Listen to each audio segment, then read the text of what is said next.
What is up, guys, and welcome to another one of our videos. This is another video in our OnePlus 6T Pro User Guide video series where we show you all the features and benefits that this phone has to offer. We show you how to access them, we show you how to customize them, and we show you how to use your phone like a pro. Now, if you're finding us for the first time, our channel is a tech channel that's more concerned about showing you how to use the devices that you currently own rather than showing you the newest device that's currently out. So if you enjoy videos and content like that, please support the channel by sharing our content, commenting down below your questions, thoughts, and opinions, and also hitting that subscribe button. It really does help the channel out. Now, let's get started with the video.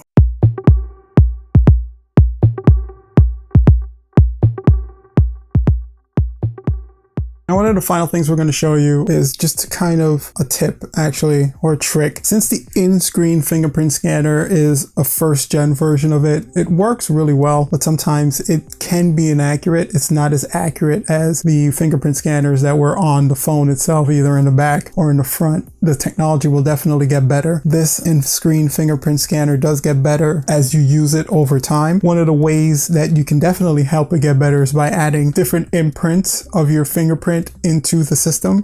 It does have you set it up when you first boot up the phone, but there are settings that you can go into that give you the ability to add more fingerprint options to it, and it can help improve signing in and out of the phone. And to get there, it's simple. You're just going to go into the settings as normal, and from here you're going to go into security, and then you're going to go into fingerprint.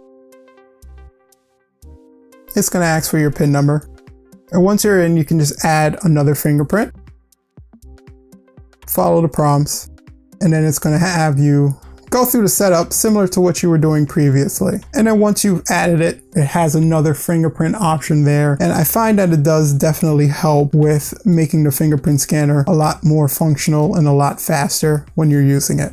Alright guys, thank you so much for checking out the video. It's going to do it for another video in our OnePlus 6T Pro User Guide series where we show you exactly how to take full advantage of all the features and benefits that this great phone has to offer. Now, if you enjoyed the video, guys, please support the channel by sharing our content and also sharing your thoughts, opinions, and any questions you may have about this phone in the comment section down below. Again, we're showing you exactly how to take full advantage of all the features of this great phone you either own or are planning to buy. And also don't forget to check out some of the other videos we've done about the OnePlus 6T. It gives you a full rounded experience of what to expect if you're again going to purchase this phone soon, or if you currently own it. It shows you how to take full advantage of all its features. Thank you so much for checking out the video, guys. If you're not already a part of our community, please go ahead and hit that subscribe button, and don't forget to share any thoughts and comments or questions you have in the comment section below the video. And until next time, peace out.